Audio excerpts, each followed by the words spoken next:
谁说只有猫和老鼠才是纪录片？疯狂动物城才是好吗？为了拍个电影，制作组和狮子都处成了哥们儿。动物城2上映之际，我们来扒一扒动物城里的动物到底能有多还原。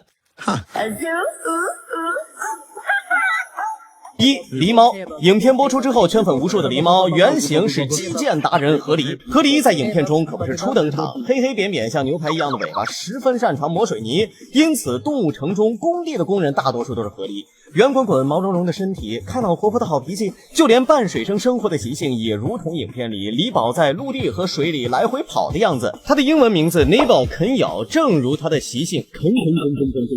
他们到处啃，一方面是为了吃，另一方面也是因为河狸的门牙一直生长，需要不断啃来磨牙齿。而影片中狸宝的门牙长短不一，也许是因为总用一边门牙来啃吧。人类只用一边牙吃饭会大小脸，那河狸用一边牙吃饭会大小牙，这合理吗？这很合理。Nice. Good luck. I love you. 2. 何苏西。何苏西的原型是双极冠蜥，绿不拉几的颜色，70到85厘米，男模身高，雄性的头部还有2片帆状头冠，在影片中变成了巨大的牛仔帽，一脸大学生般清澈愚蠢的样子也是还原到了极致。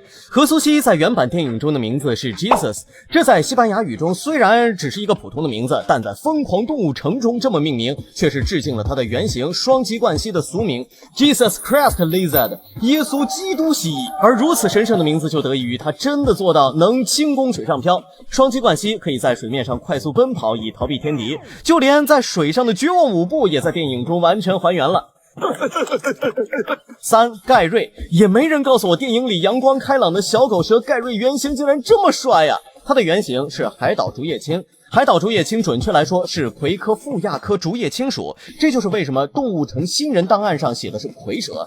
它既可以说是蝰蛇，也可以说是腹蛇，只不过都没有海岛竹叶青细致罢了。另外，别看它这么傻乎乎的，其实是一条战力极高的毒蛇。影片中它咬了牛局长一口，放在人身上可能会有生命危险，也就是牛局长是真的牛了。不过影片中盖瑞会随身携带解毒的小瓶子，时刻为不小心中毒的大家准备着。蛇好，没错，我是盖瑞，一条蛇。4. 鲁斯。智慧的眼神，雄伟的身材，从头到脚都神似一位故人，感觉下一秒就要念叨着神秘咒语塞给我一盆豌豆了。哎，不，这不是大夫，这是一只海象。可不要一提起北极就只想起北极熊，海象也是北极的重量级动物。哎，各种意义上，之所以眼神呆滞，是因为海象的视力不好，它们其实听觉和嗅觉更发达，眼睛嘛就瞪大了假装在看吧。哎，像极了摘掉眼镜的我呀。海象能长出这样的大块头，饭量自然也巨大，它们一顿能吃掉50斤食物，吃鱼呢更是像缩面一样一口一个，而且海象真的是仰泳啊。你能分清海象、海狮、海豹以及海狗吗？5. 毛毛医生。毛茸茸的小圆脸和治愈的微笑不仅存在于电影之中，毛毛医生的原型短尾矮袋鼠是现实中货真价实的微笑天使，它被称为世界上最快乐的动物。小小的嘴筒子造就了天然微笑唇，张嘴也像笑，闭嘴也像笑，这抱着一片叶子也笑得开心，真正的笑口常开，开心鼠了。此外，它们还是非常善于社交的友好的动物，经常是一大家子7大姑8大姨3舅老爷一起生活。这么治愈的笑脸配上柔软的性格，他不当心理医生谁来当啊？毛毛医生，我也需要你的治疗。那么好了，本期视频到这里就结束了，我们下期见，拜拜。